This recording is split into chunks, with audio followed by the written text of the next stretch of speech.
Hey, what's up everyone, Crapgamer here, the most compelling game-related YouTuber, and you damn well know it, also the king of all game-related media, and you do that as well. Back with another video. Make sure you guys give me a thumbing and or liking, because I always love those. And make sure you follow me on Twitter at @the_Crapgamer. Basically, on to today's video.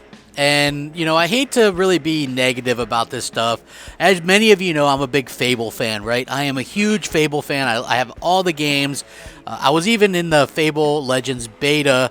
You know, much like you guys, I was probably like, you know, what the hell is this Fable Legends? Why not just give us Fable 4?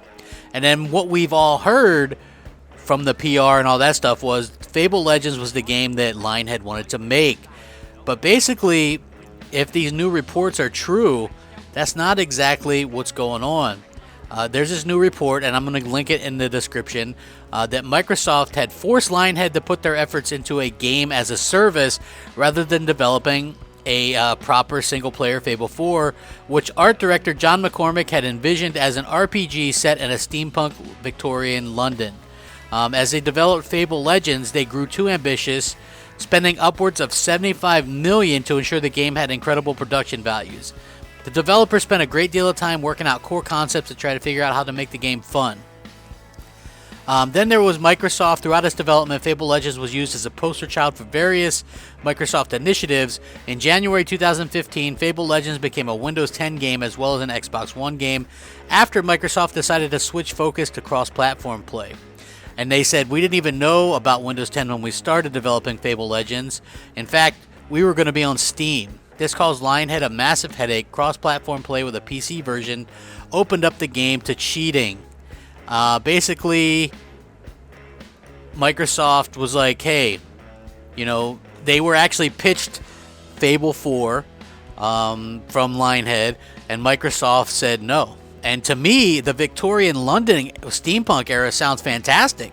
I think Microsoft really needs a first-party RPG, and I really like the sound of that, to be 100% honest with you. And I'm kind of pissed off that we've been lied to about this stuff. And I'm not being negative, I'm not hating on Microsoft or anything like that, because this is previous regimes for the most part, but we've been told like a load of bullshit, basically, which is that, you know, they picked to do this game. They obviously wouldn't have, and we would have had a proper Fable 4 by now had they been able to do what they wanted to do. And you know what I mean? And I think it's very unfortunate. I am, however, optimistic that now we might get a reboot or something along those lines, because we also know that Microsoft had many offers from people to buy the company, but if they bought the company, they also wanted to buy the Fable IP, and Microsoft didn't want to part with that, which tells me that Microsoft has plans for that. But they wasted $75 million on a free-to-play game. And free-to-play bubble has already burst. There's not really a lot of those that are successful on the console side. You know what I mean? So, and the game, for the most part, Fable Legends wasn't really fun. So, I don't know what the hell they were thinking. This is absolutely asinine that they would have a games franchise that traditionally has actually done really well for them. And then now, all of a sudden, you know, they rack up this bill because you asked for it, you know, and it's not even what they wanted originally. That's absolutely asinine and pisses me off, you know. I just, you know, even if we get another Fable game and it's great, you know, look at all the time we could have had already. You know, when I buy an Xbox, I buy an Xbox strictly for Halo, Gears, Forza, and Fable. Yes, there's other things that come along that I'm really happy with and that I like. But there's certain franchises that I buy every console for. When I buy a Nintendo console, I play Mario, Zelda, Metroid, Smash Brothers, Mario Kart. Those are games that I buy the console for.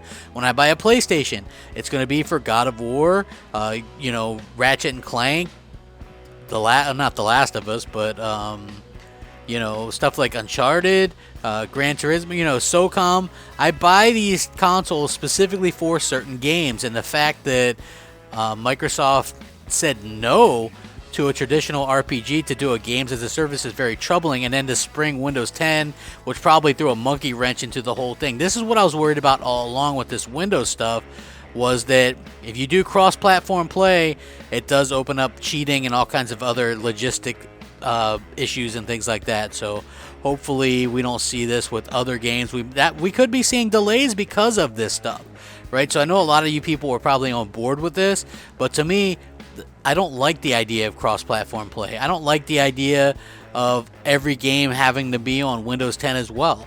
You know, I'm just being honest. This is a problem, you know? We could have had a traditional RPG, but Microsoft mucked it up.